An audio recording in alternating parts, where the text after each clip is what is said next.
వర్షాలతో తెలంగాణలోని సింగరేణిలో బొగ్గు ఉత్పత్తికి ఆటంకం కలుగుతోంది. ఇల్లందు సింగరేణి ఏరియా కోయగూడెంలోని ఉపరితల గనిలోకి వరద చేరింది. మోటార్ల సాయంతో వరద నీటిని బయటకు పంపుతున్నారు. గత రాత్రి నుంచి ఎడతెరిపి లేకుండా వర్షం పడుతోంది. దాదాపు 3,500 టన్నుల బొగ్గు ఉత్పత్తి ఆగిపోయింది. 25,000 క్యూబిక్ మీటర్ల మట్టి వెలికితీత పనులు ఆగాయి.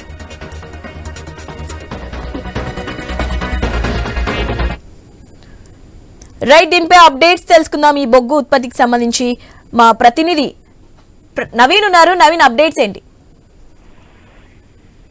మనం చూడొచ్చు, నిన్నటి నుంచి కూడా ఉమ్మడి ఖమ్మం జిల్లా వ్యాప్తంగా ఎడతెరిపి లేకుండా వస్తున్న భారీ వర్షాలకు భారీ ఎత్తున కూడా బొగ్గు నిల్వలు మొత్తం కూడా నిలిచిపోయినట్టు పరిస్థితిగా పడుతుంది. పూర్తి స్థాయి కూడా బొగ్గు ఉత్పత్తికి సంబంధించి కూడా అధికారులు నిలిపివేశారు. నిన్న నుంచి భారీ ఎత్తున కూడా వర్షాలు పడుతున్న నేపథ్యంలో ఓపెన్ కాస్ట్ కు భారీగా కూడా వరద నీరు చేరడంతో కొత్తగూడెం, అదేవిధంగా సత్తుపల్లి, మనుగూరు, అదేవిధంగా కోయగూడెం, ఇల్లందు ఈ ప్రాంతంలో భారీ ఎత్తున కూడా బొగ్గు ఉత్పత్తి అయితే నిలిచిపోయినట్టుగా అధికారులు చెప్తున్నారు. అయితే మోటార్ల ద్వారా అయితే ఈ వాటర్ మొత్తం కూడా తీసే ప్రయత్నం చేస్తున్నారు. ఓపెన్ కాస్ట్ నుంచి మొత్తం కూడా ఆ వాటర్ లాగేసిన తర్వాత మళ్ళీ బొగ్గు యథావిధిగా ఉత్పత్తి చేస్తామని చెప్తున్నారు. అంతేకాకుండా బొగ్గు ఉత్పత్తితోటే కాకుండా ఓబీ పనులు అంటే మట్టి వెలికితీత పనులు కూడా మొత్తం కూడా నిలిచిపోయినట్టుగా చెప్తున్నారు. ప్రధానంగా చూసుకున్నట్టయితే బాగా బొగ్గు ఉత్పత్తి వచ్చేటువంటి ప్రాంతాలు సత్తుపల్లి కానివ్వండి, అదేవిధంగా కొయ్యగూడెం, మనుగూరు ఈ ప్రాంతాల్లో ఓపెన్ కాస్ట్ నుంచి ఎక్కువ కూడా బొగ్గు ఉత్పత్తి వస్తుంది.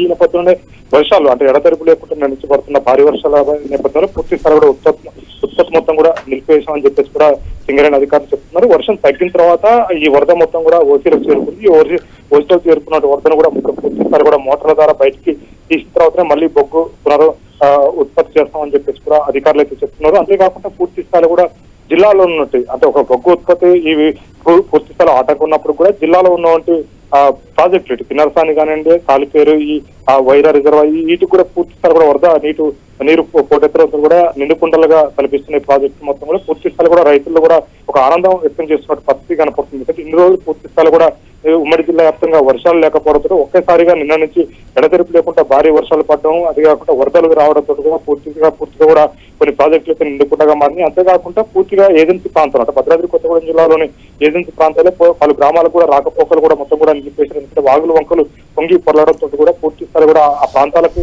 రాకపోకలు మొత్తం కూడా నిలిపేస్తున్నట్టుగా అధికారులు చెప్తున్నారు. ఎందుకంటే వాగులు ఉధృతంగా ప్రవాహం కొనసాగుతున్న నేపథ్యంలో ఎవరు కూడా దాటే ప్రయత్నం కూడా చేయొద్దని చెప్తున్నారు. అంతేకాకుండా వాగులు కానీ ఏటి పక్కన ఉన్నట్టు వ్యవసాయం ఏమైనా ఉంటే మాత్రం రైతులు ఖచ్చితంగా కేర్ తీసుకుని వెళ్ళాలి. ఎందుకంటే అటువైపు పోయినప్పుడు మళ్ళీ వాగులు వచ్చినప్పుడు మళ్ళీ రావడం కూడా చాలా ఇబ్బంది అయింది. పక్క సమాచారంతో మొబైల్ ఫోన్ దగ్గర పెట్టుకుని పూర్తిగా ఒక కేర్ తీసుకోవాలి. అర్ధరాత్రి పూట కనుక వాగులు దాటడం కానీ లేదా పొలాల పనులకు కనుక పోవద్దని చెప్పేసి కూడా ఇప్పటికే జిల్లా కలెక్టర్ అంటే 2 జిల్లాలకు సంబంధించి ఖమ్మం జిల్లా కలెక్టర్ తో పాటు అదేవిధంగా భద్రాద్రి కొత్తగూడెం జిల్లా కలెక్టర్ అయితే రైతులకు సూచనలు చేసినట్టు పరిస్థితిగా పడుతుంది. ఎందుకంటే పూర్తిగా కూడా ఆ ఏజెన్సీ ప్రాంతం, వాగులు వంకలు ఉన్న ప్రాంతం పూర్తిగా ప్రాజెక్టు ఉంది, గోదావరి పరివాహక ప్రాంతం ఇదంతా కూడా. ఈ నేపథ్యంలో వరదలు పోటెత్తడంతో కూడా పూర్తి స్థాయి కూడా రైతులు కేర్ తీసుకోవాలి. అంతేకాకుండా జలాశయాల దగ్గరికి ఎట్టి పరిస్థితుల్లో పర్యాటకులు రద్దీని కూడా తగ్గించాలి. పూర్తిగా యూత్ను కూడా ఎవరిని కూడా భద్రాచలం గోదావరి వద్ద స్నానాల గట్ట దగ్గర చేపడం కానీ లేకపోతే ఇతర ప్రాజెక్టులకు గడిన వాగుల వంకలు కూడా పోనీయొద్దని చెప్పి సూచనలు చేస్తారు. ప్రధానంగా చూసుకున్నట్టయితే ఉమ్మడి జిల్లా వ్యాప్తంగా కూడా భారీగా పడుతున్న వర్షాల నేపథ్యంలో బొగ్గుకు మాత్రమే